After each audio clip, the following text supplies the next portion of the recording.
Olá, galerinha. Segue aí mais um vídeo para vocês estudarem nesse período de quarentena. Hoje a gente está vendo, esse vídeo vai tratar sobre o Brasil colonial, de 1500, né, o ano da invasão portuguesa, em 1822, o ano da nossa independência. Lembrando, ó, guarda isso no coração, até porque isso é importante. Faz despenca demais esse conteúdo. E no Enem, quem aí está fazendo terceiro ano e vai fazer o Enem no final do ano, assim espero, o período colonial também é muito abordado. Então, a gente tem duas frentes de atuação desse conteúdo. O PAS 1, que é referente à primeira série do ensino médio, é um conteúdo, sim, recorrente, sempre cai questões sobre o Brasil colonial, e no Enem. Pois bem, como eu falei para vocês, no princípio, lá em 1500, não havia interesse por parte do português de ocupar a terra, de se instalar na terra após a chegada na América, até porque, spoiler, babado para vocês, as pessoas que estavam junto a Cabral, elas iam ocupar postos importantes nas Índias. Então, a vinda para o Brasil era só para oficializar a posse da terra. Então, ele, descobri, pisou o pé, né? Então, o que que ele fez? Desceu, lá bonitinhos, falando, essa terra pertence ao rei de Portugal, blá, blá, blá. E para oficializar, sacramentar, teve a primeira missa. Lembra que eu expliquei? Colonização, espada, mais cruz. Então, era só a título de oficializar a posse da terra para a coroa portuguesa. Depois disso, partiu Índia, porque boa parte de quem estava dentro da esquadra de Cabral e ocupar postos lá na parte asiática das colônias portuguesas. Os portugueses, lembre-se, por isso que eles não vão ocupar a terra, eles estavam muito envolvidos no processo comercial no território oriental, principalmente na Índia, e, a princípio, a única coisa que eles puderam obter da terra é o pau-brasil, que não, por mais que seja um produto importante, que vai gerar riqueza inicial para a burguesia e para o Estado português, até porque ele é uma madeira que solta uma tinta, não é qualquer tinta, é a tinta vermelha, e o vermelho é uma cor muito cobiçada entre a elite nobre quanto a elite religiosa, então não ia faltar pessoas para consumir. E também por ser uma madeira forte, usada para fins de construção. Então, o que que a gente pode sintetizar quando a gente fala Brasil colônia? Primeira coisa, né? A gente tem que saber que toda colônia está amarrada à sua metrópole através de um lance chamado Pacto Colonial. Esse Pacto Colonial dita que tudo que é extraído, tudo que é descoberto nas regiões coloniais tem que ir para a sua metrópole. E no caso do Brasil, a metrópole era Portugal. Tranquilo? É uma sociedade estratificada e tem como base um modo de produção escravista moderno. Lembrando que a escravidão moderna ou a escravidão europeia, ela é uma invenção da época da expansão marítima para legitimar o processo de dominação dos povos nativos da região, bem como dos povos nativos do continente africano, que também serão escravizados. A base da economia é a exportação de produtos agrícolas, então, desde sempre, o Brasil foi uma grande fazenda para o mundo, desde o início do seu processo de colonização, plantação de produtos agrícolas, principalmente algodão, cana-de-açúcar, fumo, drogas do sertão, que vão ser descobertas a partir do processo de expansão territorial, e os produtos, como posteriormente o café. Tranquilo? A elite é formada pelos donatários da terra.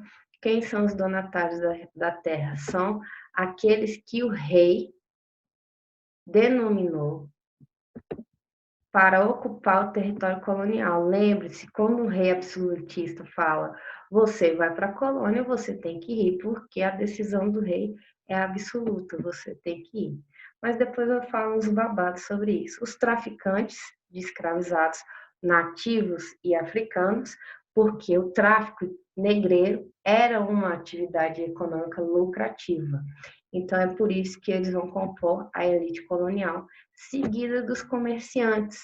A Igreja Católica, ela vai ser responsável por vários setores primordiais para ter um mínimo, entre aspas, de educação, de ordem social, na parte também de hospital, porque não existe essa ideia de hospital, então as primeiras casas de assistência, os primeiros orfanatos, os primeiros cartórios, quem vai estar atrás organizando isso são os padres, é a Igreja Católica. É por isso que todo mundo que nascesse na colônia tinha que ser batizado, porque no ato do batismo você tinha um registro do seu nascimento.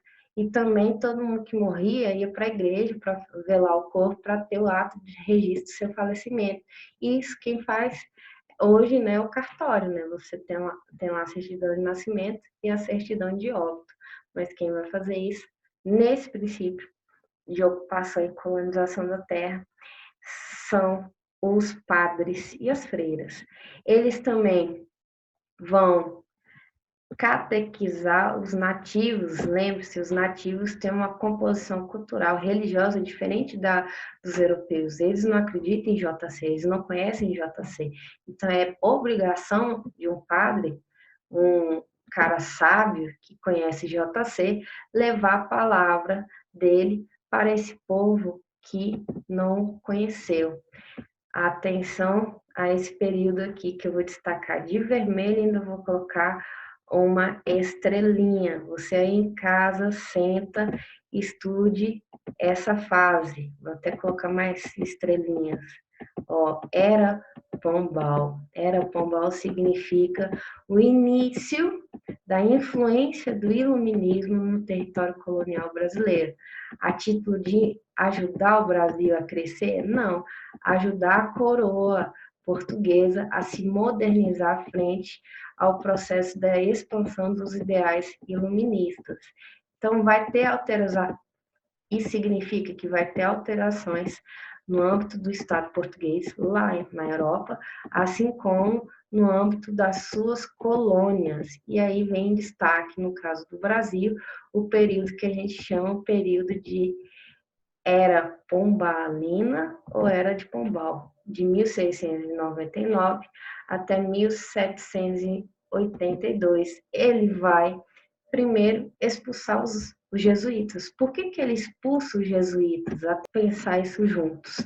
Quem é que tem o contato direto com toda a sociedade, desde a elite até os nativos que vão sofrer o processo de catequização? A igreja.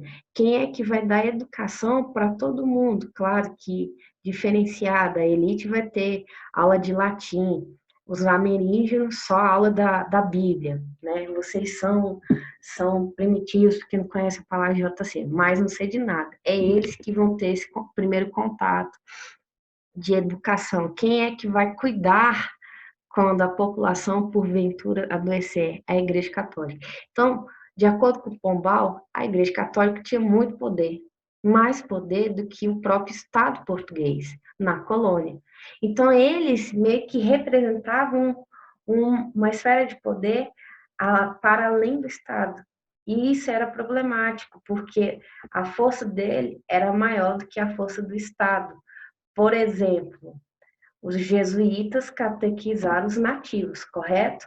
Os nativos catequizados, eles não poderiam, de acordo com os jesuítas, sofrer o processo de escravização. O que eu quero dizer é que os jesuítas levantaram a bandeira do fim da escravização para os nativos que aceitaram a nova fé, né? aceitaram o processo de catequização. Só que eles falaram o seguinte: aquele nativo que se levanta contra a coroa ou não aceita a nova fé, a fé certa, ele pode ser enquadrado na guerra justa, justa guerra, né? O que é a guerra justa ou justa guerra? É você legitimar a morte do seu inimigo em uma batalha. Se o nativo, ele levanta o arco e flecha contra a dominação portuguesa, o português, através dessa lógica da Guerra Santa, pode matá-lo sem, sem atingir a sua alma. Ele vai continuar indo para o céu, porque ele só está levando a salvação para aquele indígena. Ele, o indígena, é que está sendo injusto com o português. Este está levando a sua salvação através da palavra de Jesus Cristo, por meio da Igreja Católica. Então, se ele não quiser, eu matando seu corpo, eu poderia salvar a sua alma.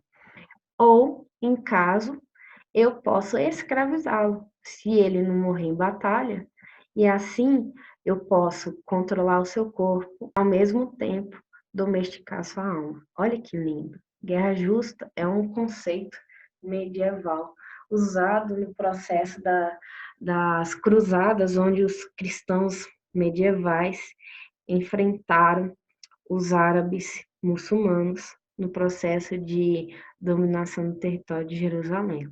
E aí, para justificar os assassinatos, a Igreja Católica inventou esse lindo conceito que meio que passa um pano na consciência dos europeus que matavam gente inocente nesse processo. Bacana? Além de expulsar jesuítas, ele vai, combater a corrupção. Você acredita que existia corrupção no Brasil colonial? Estou muito chocada. Pensei que era uma coisa recente, mas enfim. Ele vai criar escolas. Quem é que criava antes? Jesuíta. Agora, o que ele está falando? É função do Estado, de quem? Do Estado português criar as escolas. É função do Estado estabelecer uma imprensa real. Então, é isso que ele quer mudar. Ele quer tirar da mão dos jesuítas um poder que deveria ser um poder do Estado. Tranquilo? Além disso, o que ele vai fazer? E aqui é um tiro no pé, e aqui é uma das razões para a gente ter revoltas no território colonial. Ele vai aumentar a arrecadação de imposto. A colônia já paga imposto para atender as demandas reais. Ele vai aumentar os impostos para atender as demandas coloniais. Afinal de contas, sustentar uma escola não é fácil, sustentar uma imprensa não é fácil.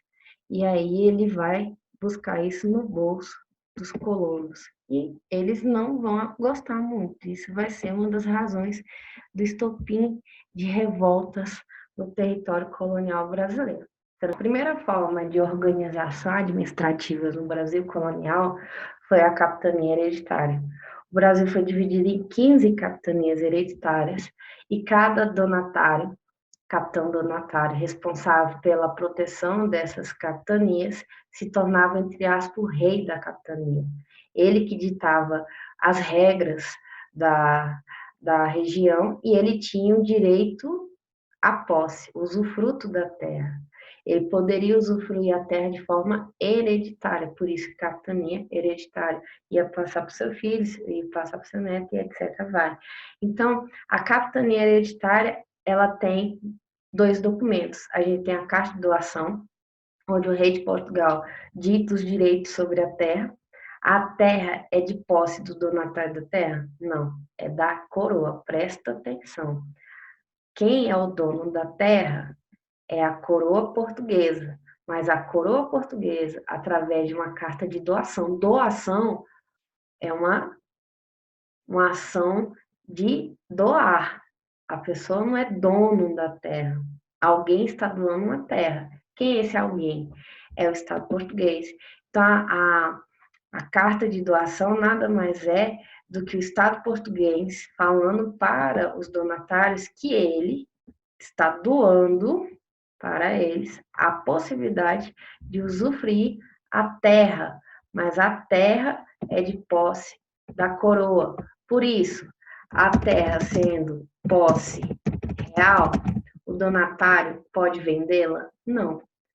Mas ele pode fazer outras coisas, criar vilas, formar milícia de proteção, desenvolver produção agrícola, explorar a terra em busca de riqueza? Deve.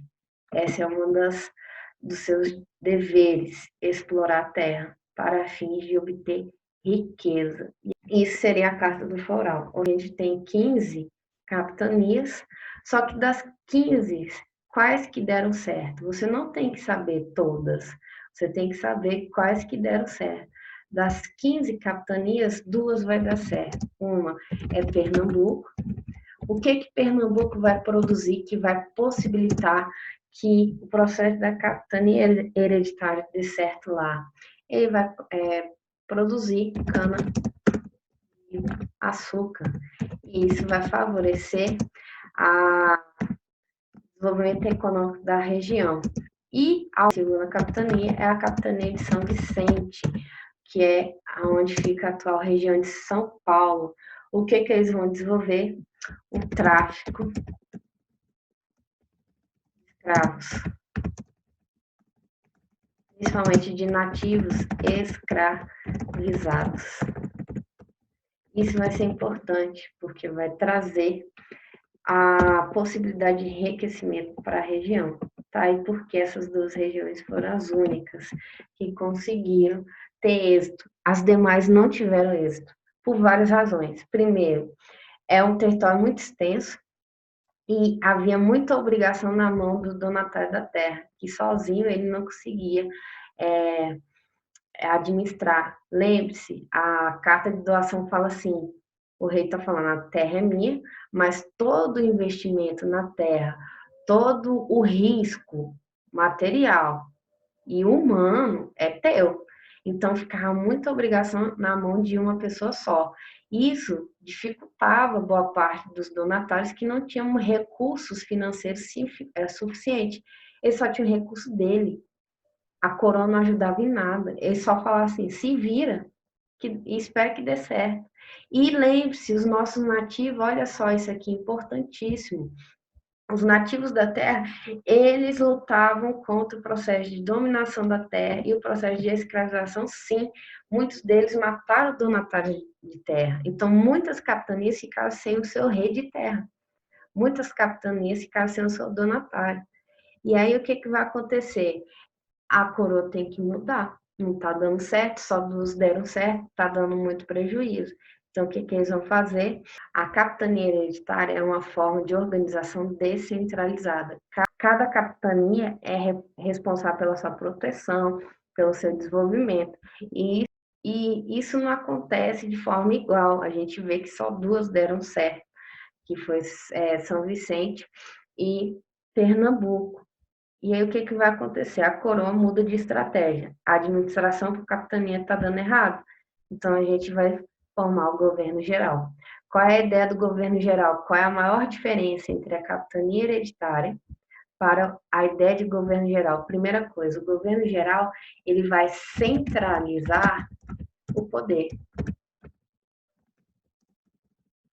O que é centralizar o poder? Ele vai escolher uma capitania, que vai ser a capitania principal, responsável pela a administração geral de todas as outras capitanias, que é a Bahia de todos. Que vai ser a capitania escolhida pela coroa portuguesa para ser o centro do governo geral.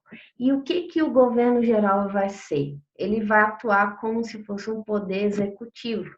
Ele vai executar algumas funções e vai distribuir outras. Então, o governo geral fica a cargo de uma figura de importância nomeada pela coroa portuguesa e o ouvidor-mor, ele vai fazer a função da justiça colonial. Lembre-se que muitos dos donatários da terra faziam corrupção. Muitos deles achavam riquezas, por exemplo, ouro e prata na sua região, e mocava para si. Muitos deles não respeitavam o pacto colonial. Então, não tinha como o rei saber disso, não tinha como a coroa estar a par disso. Então, como é que eles vão fazer isso? Eles vão implantar uma administração interna colonial que visa propor uma justiça olhando os interesses da coroa portuguesa. Essa justiça colonial nada mais é do que punir aqueles que estão ferindo o direito do rei sobre a terra. Ou também, em casos de crimes, né, coloniais, exercer o mínimo de justiça para evitar a eclosão de revoltas internas e ter um equilíbrio e um controle social. O provedor-mor, ele vai fazer a função do ministro da Fazenda, ele vai ficar responsável pelo setor da economia. Então, é ele que vai, por exemplo, ajudar quando o donatário da terra precisa de mais recursos financeiros, quando o donatário da terra sozinho não consegue promover a sua capitania, ele precisa desse apoio financeiro por parte do provedor-mor e ele vai auxiliar isso. Bem como, lembre-se, todas essas funções tendem a atender o objetivo principal, atender os interesses reais, ou seja, tudo isso tem um objetivo só. Portugal quer lucrar. O Estado português quer lucrar. Só que ele não consegue porque tem muita gente que é corrupta, está roubando coisa do rei. Tem muita gente que não consegue desenvolver com dinheiro próprio, então é necessário ter um provedor maior para ajudá-los. E também monitorar a produção. Então, o provedor maior é aquele que também vai levar em cada capitania meio que uma figura que vai representar um fiscal de renda, digamos assim, que vai dar os valores para ele ter acesso à real produção dos donatários das regiões, para ele saber se o que eles estão dispondo para a coroa está certo ou o valor que eles dispõem para a coroa está equivocado diante da riqueza do seu território. Tranquilo? E o capitão-mor nada mais é do que a força militar. Ele vai ajudar as capitanias hereditárias no que se refere a invasões e conflitos com os nativos, né? Então vejam que não está mais nas costas de uma pessoa só, nas costas do donatário, a função de administrar a terra. Ele não está sozinho, ele tem um governador-geral que também não está sozinho, que tem um ouvidor-mor, que tem um provedor-mor e o capitão-mor. E abaixo deles estão as capitanias hereditárias. Então, atenção, a existência do governo geral não vai eliminar a existência da capitania hereditária. A capitania hereditária, ela só vai dar fim no período que a gente viu anteriormente, na era de Pombal. Pombal que vai dar fim à capitania hereditária. Até lá, até 1700, a capitania hereditária existe. O que difere-se agora é que há uma centralização administrativa na Baía de Todos os Santos, é lá que vai ser a sede do governo geral, é lá onde vai ficar o ouvidor, o provedor e o capitão-mor, e é eles que vão auxiliar os capitães hereditários em suas regiões. E aí, por fim, as, as câmaras municipais é onde os homens de bem vão atuar. Quem são os homens de bem? São donos de terra, ou seja, são os donatários. Donatários são comerciantes, são os traficantes. Percebam que todos eles são Nossa Senhora. Então, esse pessoal, ou seja, a elite, atenção, apenas a elite colonial tinha a possibilidade de se reunir em uma Câmara Municipal, ou seja, cada capitania tinha a sua Câmara, para ser ouvido. É aonde eles vão tentar levar os seus desejos, os seus interesses, até chegar no ouvidinho do governador e, por fim, chegar nos ouvidinhos do rei, é a ponte. Então, para isso, que foi construída a ideia das câmaras municipais, onde a elite colonial poderia reivindicar, criticar e tentar mediar por meio do governador e dos seus funcionários a alterações no que se refere ao domínio real na colônia portuguesa. Tranquilo? De boa? Vamos seguir o bonde. Outras atividades econômicas muito importantes no período colonial são as entradas e as bandeiras. Lembra quando está explicando a expansão territorial e falei que os bandeirantes, eles são responsáveis pela penetração do interior do Brasil, mas eles não foram os únicos, a gente vai ter as estradas. Qual é a diferença entre a bandeira e a estrada? Primeiro, a estrada é patrocinada por dinheiro. Primeiro, a estrada é patrocinada pelo governo, significa dinheiro público, enquanto as bandeiras são expedições particulares, principalmente dos donatários ou da elite colonial rica, que tinha interesse de obter novas terras, além das que já tinham. Qual é o objetivo das duas? A estrada, principalmente, reconhecer o território. Lembre-se, os portugueses não são nativos da terra, ele tem que conhecer, e para conhecer tem que explorar. Por isso que eles vão patrocinar as estradas. Reconhecer o território, abrir novas vias e, porventura, descobrir recursos e, porventura, descobrir recursos como e, porventura, descobrir metais preciosos. Os bandeirantes, ou as bandeiras, o objetivo era obter lucro através da captura e venda de indígena, que foi a primeira mão de obra escravizada no período colonial. Além disso, obter riquezas, metais preciosos, tá bom? Tá aí as duas formas de penetração do interior e, consequentemente, de criação de vilas, porque as estradas vão abrir vias e para abrir vias é necessário criar novas vilas. Então, as estradas têm essa função. Tranquilo? Vamos seguir. Aqui a gente pode ver um quadro de economia do Brasil colonial. Percebam que a parte de produção de cana-de-açúcar, ela vai estar basicamente na costa, observa aqui, né? De verde, madeira, principalmente o que? Pau, Brasil, e de amarelo é a mineração. Observa que predomina a atividade mineradora no centro-sul, né? Centro-sudeste do território brasileiro. E todas essas atividades foram importantes para o enriquecimento da coroa portuguesa. Você vê, tem desde atividade agropecuária até extrativismo. Olhem que tem as drogas de sertão, que também vai impulsionar a ação do território amazônico, que antes estava sob domínio espanhol. Tranquilo? Vamos seguir o bonde. Muito bem.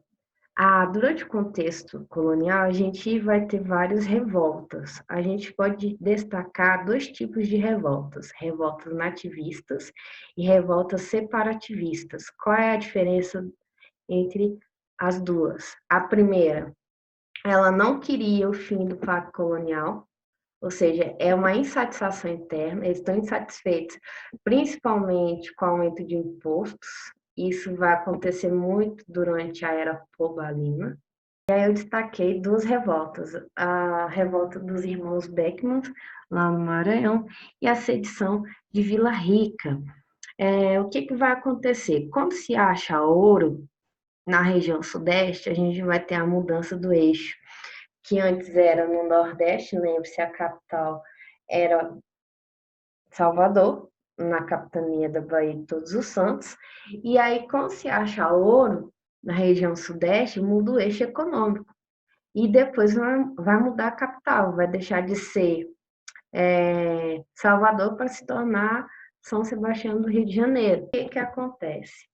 As regiões ao norte, elas ficam negligenciadas, elas ficam sem recursos locais para a subsistência da própria capitania, e isso vai levar uma série de levantes, não só da elite colonial, mas dos populares que se viram abandonados. A edição de Vila Rica, ela vai ser uma insatisfação pelo aumento de impostos sobre a mineração, porque é uma das regiões mais ricas nessa atividade, dentro do contexto da Era de Pombal, ele vai taxar mais esse tipo de atividade, e isso vai trazer insatisfação, principalmente de quem pratica essa atividade, que vai ver esse aumento de imposto como uma exploração indevida da parte da coroa portuguesa. Então, percebo, são movimentos de insatisfação, não tinham um objetivo claro pela independência, eles estavam insatisfeitos com algumas práticas do Pacto Colonial. Agora, as revoltas separativistas têm esse nome porque eles estavam inspirados pelos ideais iluministas, pelos ideais liberais que vinham lá da Europa, e defendiam, entre outras coisas, a emancipação política, as liberdades.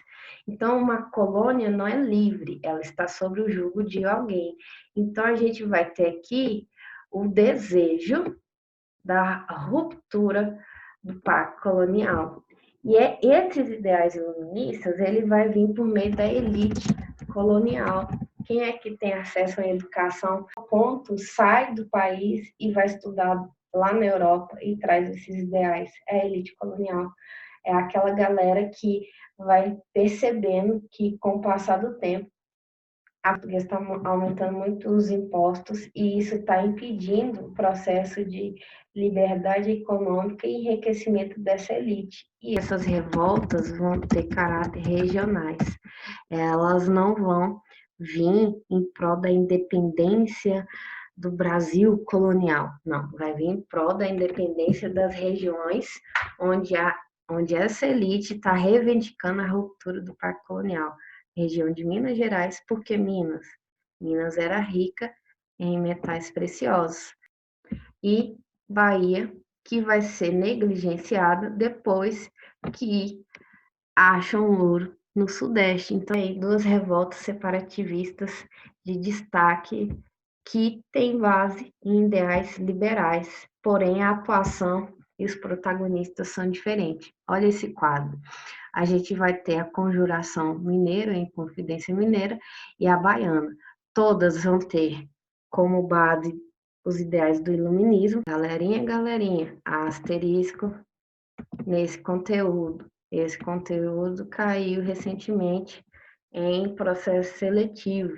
Então, aprofundem melhor esse conteúdo. Então, percebo, a Inconfidência Mineira, ela tinha como base o iluminismo e a independência dos Estados Unidos. Lá nos Estados Unidos, eles fizeram um processo de ruptura com a Inglaterra, porém eles mantiveram uma lógica elitizada, né, de ação. Porque quando vem a Constituição norte-americana, o acesso à vida política do país vai ser apenas a uma elite branca por homens.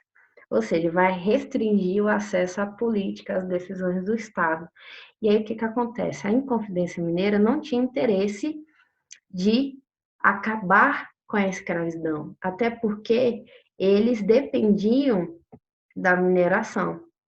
E a mineração era uma atividade exercida exclusivamente, praticamente, pela mão de obra escravizada negra. E aí o que vai acontecer? Diante do aumento de impostos que a derramam, eles veem a única possibilidade de plena atividade livre econômica, de crescimento econômico da região, é a ruptura de Minas com o Brasil colonial. Então, eles queriam fazer uma república mineira, porém elitizada, mantendo uma lógica escravista, assim como os Estados Unidos fez lá no seu processo de independência. Por isso que é uma emancipação moderada, porque a liberdade não vai ser vista, não vai ser para todos, né? E aí vai ser a maior contradição, assim como aconteceu nos Estados Unidos. Eles usaram ideais iluministas, mas a maior contradição dos Estados Unidos é manter a escravidão. Aqui é a mesma coisa. Já a Conjuração Baiana, também iluminismo, mas diferente da mineira, a independência do Haiti e a Revolução Francesa, na sua fase jacobina, vai ser a base dos ideais e dos princípios dos baianos nesse processo. Por que eles vão fazer isso? Bahia, que era o centro administrativo, econômico do Brasil colonial, vai deixar de ser a partir da descoberta de ouro, lá em meados do século 17 e 18, e isso vai mudar o eixo. Eles estão em declínio econômico, eles estão sendo abandonados pela coroa. Essa é a insatisfação. Porém, diferente da Inconfidência Mineira, a gente vai ter lideranças mais múltiplas, né? Várias participações populares aí no processo de independência. Muitos deles até da base social, ex-escravos, que vêm no processo de independência da Bahia como um processo de liberdade, porque eles estão espelhando no primeiro país independente da América Latina que deu fim à escravidão. O Haiti foi o primeiro estado a se formar livre no contexto da América Latina e uma das suas primeiras mudanças é dar fim à escravidão, ou seja, garantir a igualdade social. Todos são iguais perante a Constituição. E isso só é possível se der fim à escravidão. A fase jacobina da Revolução Francesa é a mais radical, então eles estão visando a ampla ideia de liberdade, não só política, porém econômica também. 1808 até 1822. 1808 por quê? A família real está fugindo de um carinha francês que está dominando o mundo inteiro. Lá, Leão faz um bloqueio continental à Inglaterra. Só que Portugal, olha aqui, Dom João, lindo sedutor, era best friend da Inglaterra e ele não vai obedecer o bloqueio. Napoleão vai invadir território português e isso vai fazer com que a família real, com o apoio da marinha inglesa, fuja para a sua colônia mais rica, que no caso é o quê? Brasil. Quando ele chega no Brasil, é necessário estipular mudanças. O Brasil não tinha nada, absolutamente nada. Então, o que seriam essas medidas liberais? São medidas para atender às necessidades reais na colônia brasileira, bem como as necessidades econômicas dos ingleses, porque eles ajudaram no processo de fuga para o Brasil. Então, o que Dom João VI vai fazer? Ele vai abrir os portos do Brasil para os produtos ingleses, ou seja, o Brasil tem indústria? Não. O Brasil tem imprensa? Não. O Brasil tem alguma coisa que seja manufaturada? Não. Quem é que tem? A Inglaterra. Então, a abertura dos portos às nações amigas, que nesse momento só é a Inglaterra, significa a penetração de produtos ingleses no território brasileiro. Além disso, outras medidas de caráter liberal é a construção de museu, a construção de biblioteca, de hospital, de faculdade de direito e de medicina, jardim botânico, banco. Tudo isso são medidas para modernizar o Brasil. Além disso, o Brasil deixa de ser uma colônia, pelo menos perde o status de colônia e passa a ser visto como reino unificado a Portugal. Então, o Brasil meio que sobe de status políticos. Como as outras revoltas separativistas, a Revolução Burguesa, ela teve como base os ideais comunistas, principalmente tendo como maior referência a Revolução Francesa, na sua fase do diretório, onde a burguesia está no controle. Só que o movimento, internamente, ele tinha uma cisão muito forte. A elite comercial queria o fim da escravidão, e a elite agrária, que era muito forte, lembre-se, Pernambuco é o território de produção agrícola mais forte de açúcar, que dependia da mão de obra escrava. Então, a gente vai ter internamente esse atrito, isso vai enfraquecer o movimento, e Dom João VI consegue levar tropas coloniais leais a ele e dominar os revoltosos. E aí, o que vai acontecer? Posteriormente, a gente vai ter a Revolução do Porto. O que é a Revolução do Porto? Depois que Napoleão é dominado e perde, os estados europeus que foram invadidos, eles estão se reconstruindo. A Revolução do Porto significa o processo de reconstrução do Estado português. E o Estado português está dividido em dois grupos.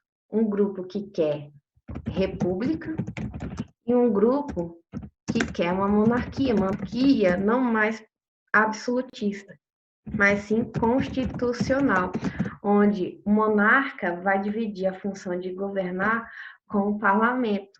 Isso é a influência do movimento iluminista na elite política portuguesa. E aí o que acontece? Eles mandam um zap para Dom João, fala assim: vem, é o seguinte, ou você volta e toma posse do seu reino e aceita uma monarquia constitucional, ou o movimento republicano vai dar como fim a monarquia no Estado português e você fica sem coroa, você não é nada. E aí o que ele decide? Ele decide voltar com a sua esposa, Carlota Joaquina, para o Brasil e deixa para trás uma figurinha, Pedro I e a sua esposa, Dona Leopoldina, como príncipe e princesa regente do Brasil. Ele vai voltar porque ele não quer perder a coroa.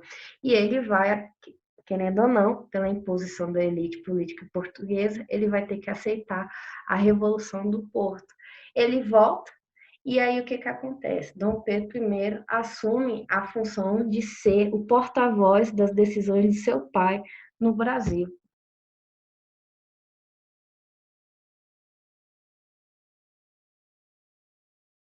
Marca o fim do domínio português, pelo menos no que se refere à dominação colonial, e o início do Estado brasileiro autônomo, através de um império.